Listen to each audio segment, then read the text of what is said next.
بسم اللہ الرحمن الرحیم۔ الکہف نام۔ اس سورہ کا نام پہلے رکوع کی نمی آیت از اول فتیتو الی الکہف سے ماخوذ ہے۔ اس نام کا مطلب یہ ہے کہ وہ سورت جس میں کہف کا لفظ آیا ہے۔ زمانہ نزول، یہاں سے ان سورتوں کا آغاز ہوتا ہے جو مکی زندگی کے تیسرے دور میں نازل ہوئی ہے۔ مکی زندگی کو ہم نے 4 بڑے بڑے دوروں میں تقسیم کیا ہے، جن کی تفصیل سورہ انعام کے ڈباچے میں گزر چکی ہے۔ اس تقسیم کے لحاظ سے تیسرا دور تقریباً 5 نبوی کے آغاز سے شروع ہو کر قریب 10 نبوی تک چلتا ہے۔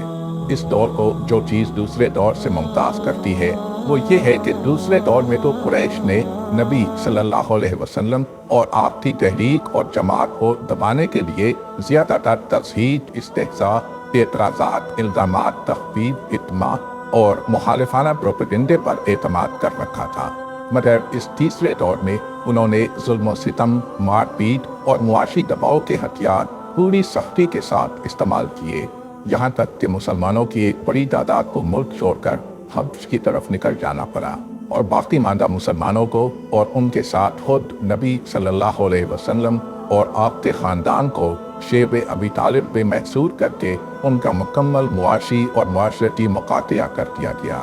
تاہم اس دور میں 2 شخصیتیں ابو طالب اور ام المومنین حضرت خدیجہ ایسی تھیں جن کی ذاتی اثر کی وجہ سے قریش کے 2 بڑے خاندان نبی صلی اللہ علیہ وسلم کی پشت پناہی کر رہے تھے۔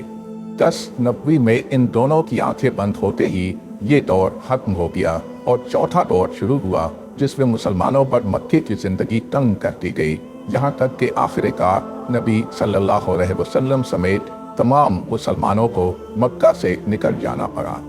سورہ کہف کے مضمون پر غور کرنے سے اندازہ ہوتا ہے کہ یہ تیسرے دور کے آغاز میں نازل ہوئی ہوگی، جبکہ ظلم و ستم اور مزاحمت نے شدت تو اختیار کر لی تھی مگر ابھی ہجرت حبشہ واقعہ نہ ہوئی تھی۔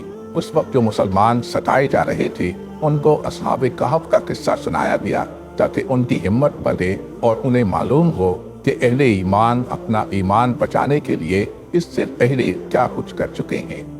موضوع اور مضمون، یہ سورہ مشرکین مکہ کے 3 سوالات کے جواب میں نازل ہوئی ہے جو انہوں نے نبی صلی اللہ علیہ وسلم کا امتحان لینے کے لیے اہل کتاب کے مشورے سے آپ کے سامنے پیش کیے تھے۔ اصحاب کہف کون تھے؟ قصہ خضر کی حقیقت کیا ہے؟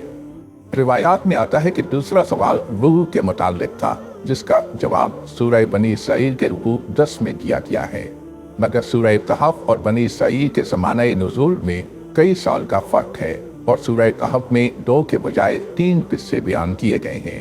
اس لیے ہم سمجھتے ہیں کہ دوسرا سوال دراصل قصہ خضر سے متعلق تھا نہ کہ روح سے متعلق۔ خود قرآن میں بھی ایک اشارہ ایسا موجود ہے جس سے ہمارے اس خیال کی تائید ہوتی ہے۔ اصحاب کہف کون تھے؟ قصہ خضر کی حقیقت کیا ہے؟ اور ذوالقرنین کا قصہ